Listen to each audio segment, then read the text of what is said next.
আসসালামু আলাইকুম। ইউনিভার্সিটি হার্টফোর্ডশায়ারের আরও একটি ভিডিও থেকে আপনাদেরকে স্বাগত জানাচ্ছি। বাংলাদেশের প্রচলিত শিক্ষা ব্যবস্থায় যদি problem based learning approach implement করা যায় তাহলে শিক্ষার আমূল পরিবর্তন ঘটবে। তো এটি আমার সিস্টেম না, এটি আন্তর্জাতিকভাবে স্বীকৃত প্রবলেম বেসড লার্নিং অ্যাপ্রোচ। এই অ্যাপ্রোচ ব্যবহার করে আপনার ক্লাসের পড়া ক্লাসে শেষ হবে। তাহলে সিস্টেমটা কি সেগুলি সম্পর্কে একটু বলি।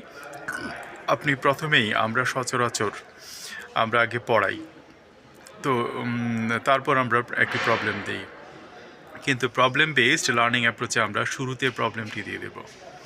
তারপর প্রবলেম দিলেই বাচ্চা কিন্তু ব্রেইন স্টর্মিং শুরু হবে, কিভাবে কি করা যায়। তো তারপর এখানে টিচার একজন শুধুমাত্র ফ্যাসিলিটেটর থাকবে এবং তিনি সব কিছু জানবেন, কিভাবে কি করতে হয় সব তিনি বাচ্চাদেরকে বলে দেবেন।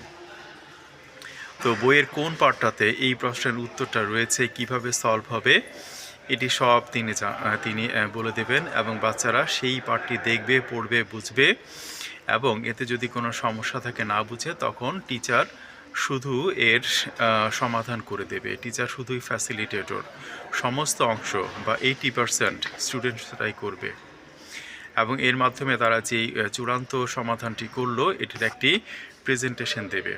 ব্যাস, দ্যাটস ইট। এখানে মনোযোগ, লেখা, পড়া, প্রেজেন্টেশন, কথা বলা, অর্থাৎ আপনার reading, writing, speaking, listening, group working সবই কিন্তু হচ্ছে। বাচ্চাদের আন্তর্জাতিক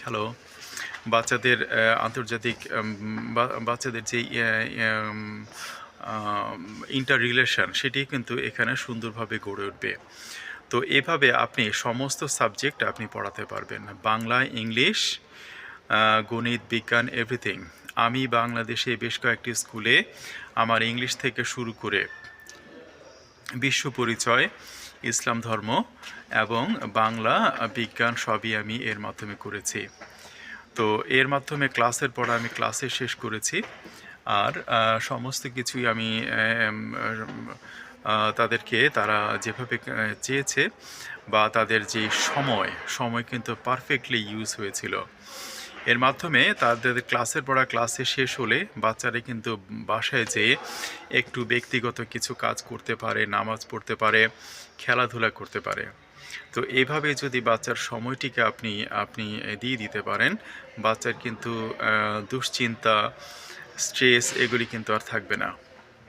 যদি না থাকে তাহলে কিন্তু বাচ্চা আপনাকে ভালো মনে করবে এবং আপনার ক্লাসটাকে পছন্দ করবে, পক্ষান্তরে স্কুলটা ভালো হয়ে উঠবে এবং বাচ্চার যে শৈশব সেই শৈশবটা কিন্তু সুন্দরভাবে সে কাজে লাগাতে পারবে। পড়াশোনার যে বিভীষিকা সেটি কিন্তু আর তাদের থাকবে না। এবং মনে রাখতে হবে এই প্রবলেম বেসড লার্নিং অ্যাপ্রোচ শুধুমাত্র এসএসসি বা 8-9-এর ক্ষেত্রে, 7 থেকেও করা যায়। 7, 8, 9 এই ধরনের হায়ার এডুকেশন যেগুলি যাদের বা উচ্চ মাধ্যমিক যাকে বলে, সেই উচ্চ মাধ্যমিক শ্রেণীতে আপনারা এটি ব্যবহার করতে পারেন। তো এভাবে কিন্তু এই প্রবলেম বেসড লার্নিং অ্যাপ্রোচ আমি যখন লিটারেচার রিভিউতে দেখলাম, বাংলাদেশে এটির কোনো গবেষণা নেই বললেই চলে। এটি তুরস্ক এবং বিভিন্ন কিছু দেশে হয়েছে, একেবারে নতুন বলা যায়, ইন্টারন্যাশনালিও। তো এটি যদি বাংলাদেশে আপনি অ্যাপ্লাই করতে পারেন তাহলে কিন্তু আমাদের শিক্ষায় আমূল পরিবর্তন আসবে ইনশাআল্লাহ। শুধু আমাদের আন্তরিকতা, আমরা টিচাররা যদি চাই যে ক্লাসের পড়া ক্লাসে শেষ করব, প্রাইভেট থেকে দূরে সরে থাকব, তাহলে এটি সম্ভব, অন্যথায় এটি সম্ভব না। আর টিচারকে অবশ্যই লেসন প্ল্যান বুঝতে হবে, লেসন প্ল্যান প্রয়োগ করতে হবে। আমি কতটুকু প্রশ্ন করলাম, আমি কখন এর সমাধান বাচ্চারা করবে, কতক্ষণ সময় আমি প্রেজেন্টেশন দেখব, সব কিছু লেসন প্ল্যানে রাখতে হবে। এটি সচরাচর আপনার 1 ঘন্টা বা 50 মিনিট হলে সবচেয়ে ভালো হয়। তো এই বিষয়ে আমার একটি ভিডিও আছে, যদি আপনারা কেউ জানতে চান এই বিষয়ে আমাকে কমেন্ট করতে পারেন, বিস্তারিত আমি এর সমাধান দিতে পারবো ইনশাআল্লাহ। তো এইসব বিষয় নিয়ে আমাদের চিন্তা করতে হবে, চেষ্টা করতে হবে, তাহলে কিন্তু আমাদের শিক্ষা যে ব্যবস্থা, ক্লাসের পড়া ক্লাসে শেষ হবে, যা আমি করে এসেছি এতদিন, এবং ভবিষ্যতে আমাদের এই বিষয়তে আমরা আরও বেশি এগিয়ে যেতে পারবো। তো এই পদ্ধতিটি নিয়ে আমার অনেক গবেষণা বা উচ্চশিক্ষার ইচ্ছা আছে। এই বিষয়ে আপনারা আমাকে দোয়া করবেন।